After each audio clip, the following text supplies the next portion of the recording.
sippers and stoners? It's me, Anna DK, checking in once again, and I'm here with another 60 Days in Review. Now, before I get into it, I'm going to ask that you go ahead and subscribe to my page, hit those notification bells, ding, so that way you know every time I'm coming to you with another video. And if you like it, hit that thumbs up and share if you care. Okay, now that that's out of the way, 60 days in, we're back with another episode. Now, I thought this episode was great. I think this season is going to be pretty amazing. Um, I think there's going to be a few highs and lows, but I think it's going to be good. I think this particular season is helping to let these corrections officers and people that work in positions of leadership, let them know that it's actually worse than you thought. And let them know that, yeah, this is a horrible place to send people to. And perhaps it'll affect them and how they do their jobs moving forward, right? Okay, so let's start with the women, okay? Because I can pretty much do them together. Wasn't a lot going on in the women's pod this particular episode. So in terms of Heather, she comes in and she's noticing that, listen, they patted me down pretty good, but they didn't pat everybody else down. And I'm scared. Okay, so then she gets into the pod and she noticing like, damn, they're smoking in the pod. They're smoking clone like in the pod, not in their cells, right? Which is huge. And she's like, well, damn, they're like smoking clone like in the pod, right? She's woke now. She's like, okay, this is not going to be no walk in the park. This is not like my facility. So I better wake up right quick. And she woke up. She realizes it's not a game and she's ready to play the game, play this particular situation for her advantage. Okay. Vanessa. Oh, also about Heather, they're going to love her look. Okay.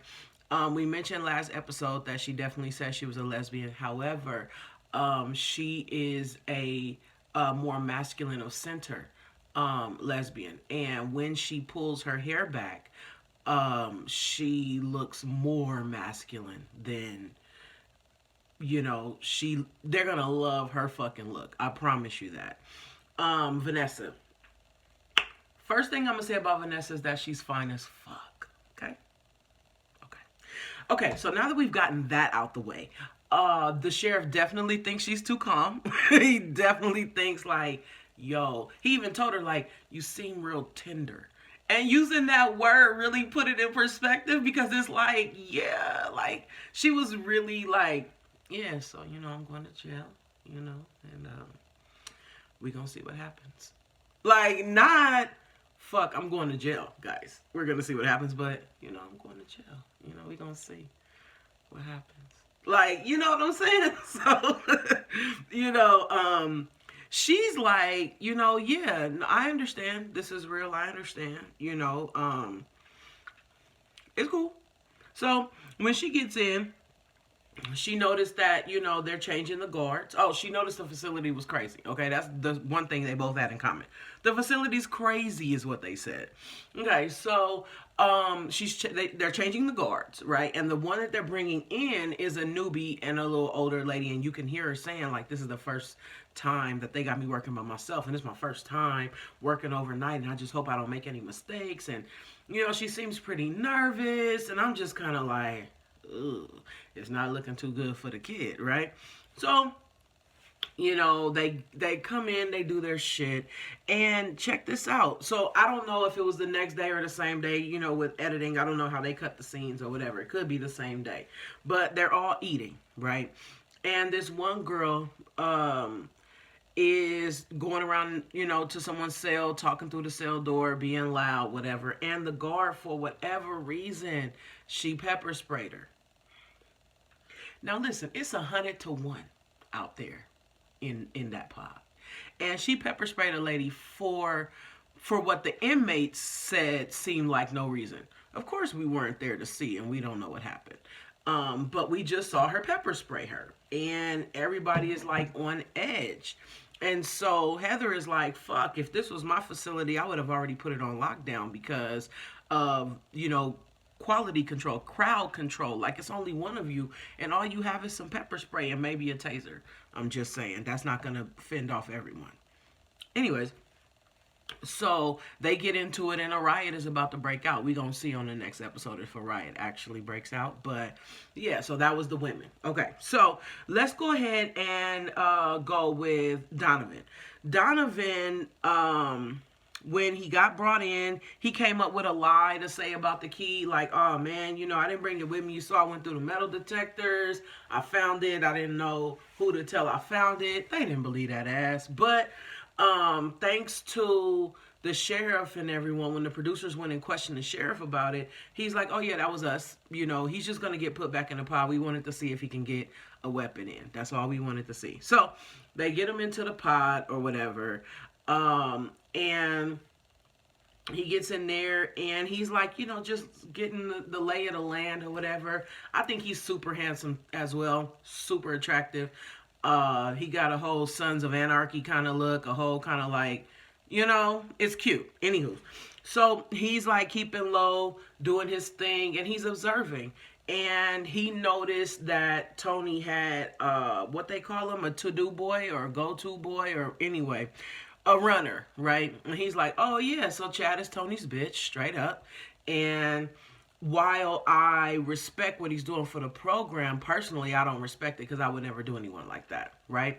So I think Donovan, I thought that perspective was fine. I thought that perspective was representative of what regular people would feel. He's not judging Tony for what the fuck Tony did. He's just saying, like, that wouldn't be me. But I respect how you trying to, like, cap for the program. You understand what I'm saying? So, you know, but I don't think he respect Tony. But that's not really my call, and I don't really care. He's carried himself pretty well, and, speaking of Donovan. And he's basically saying, you know, yeah, I just don't like that shit. Shut up. So, Mark. Let's switch to Mark. Mark seems like he's coming in with a chip on his shoulder because he didn't like that Tony was worried about him. Okay? Mark, in my opinion, last week felt like this season's Alex. Like, it felt to me like he was focusing on the wrong shit. Even now, like he was saying, I thought it was great. He was like, okay, I was injured on the job, forced to take early retirement. But I'm hoping that after 60 days in, I can go back into law enforcement. I think that's admirable, and I think that it always sucks when you get injured on the job and you're not able to do what it is that, you know, you love to do. So I hope that he can go back to law enforcement as well. However, he might want to change his outlook on a few things, right? How you do anything is how you do everything, right? Can we all agree on that? When you think about it, how you do anything is how you do everything. And what he thinks is that from this one particular encounter, he's like, you know, well, the first encounter, he didn't like Tony. So then what happened was Tony went up to him to make sure he was straight, to make sure he didn't need anything, to make sure everything was good, right? While he was inside. And based on that particular interaction, what he came up with was Tony is a bully. Tony thinks he's better than him. And he don't like Tony. So in my opinion, his attitude is all the way fucked off. Like, you're focused on the wrong shit. Instead of focusing on what the fuck you are supposed to be using Tony for, you are concerned about if he's a bully and his attitude. Like, yo, who cares what his attitude is? He's gonna help you. Take the help. You understand what I'm saying? Anywho, so he gets a celly overnight, and the celly, you know, they got real familiar real fast, and the celly is like, oh, I'm trying to get some clone. Apparently the celly is in and out of jail type of shit. So then Mark is like, fuck, I'm about to use this as an opportunity to get some drugs and figure out how the drugs are getting into the pod. Perfect opportunity. I thought that was a great move by Mark to do that. He's like, man, I can have my old lady put some money on your books so that you can get some drugs. And dude is like, all right? The one thing though, overnight, Mark kept complaining about his back and his head was hurting. My back hurting, my head hurting. So Baby Migraine is still complaining about that.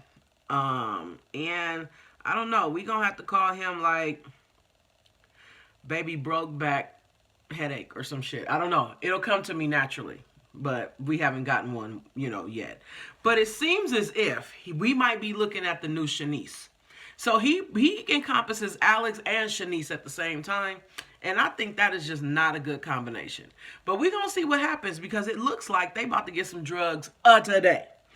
And if they get drugs today, he will have probably accomplished that shit faster than anybody else. You understand what I mean? So kudos to you, Mark. I hope this works out. Like, for real. I hope you get the drugs.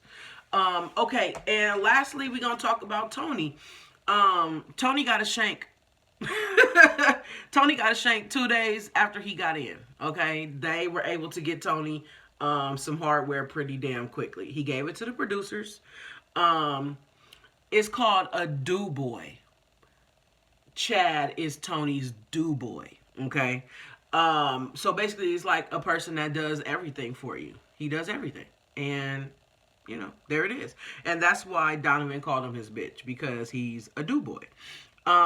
He got Chad to steal a crossword puzzle from the guards, not thinking that they was going to be watching the cameras. So Chad got caught. Chad about to get put in the hole for 2 weeks. And Tony like, yeah, he going to the hole for something I told him to do, but he's still a grown-ass man and can make his own decisions. I don't feel bad. And Tony was like, listen, if you have a problem with anything that I'm doing, you probably going to have to turn the channel. You shouldn't be surprised. I'm pushing the limits this season. Donovan is like feeling like, man, I don't have no respect for Tony because he got dude caught up. I don't know how I feel about that or how that's going to work out. But it's going to make for some interesting ass TV is all I'm going to say. Tony not sorry. He out. Also, Tony said he liked Donovan. He liked how Donovan has come in, kind of hung with the older crowd, and is like, seeming like he got a plan that he's executing. Tony liked that. He respect that. He said he's just nervous about Mark, right? He's nervous. And Tony may not know Mark, but from what we see so far, Tony had every right to be nervous. That's all I'm saying. Anyways, that's all I got about that. If you have any questions, did I miss something? Was I supposed to cover something that I didn't? Did I cover something that I wasn't supposed to? Do you disagree? Drop a comment. Let's have a discussion. It's called dialogue. Anywho, I'm Iana DK. Until next time, I love y'all. I swear I do. This is the ending of my video.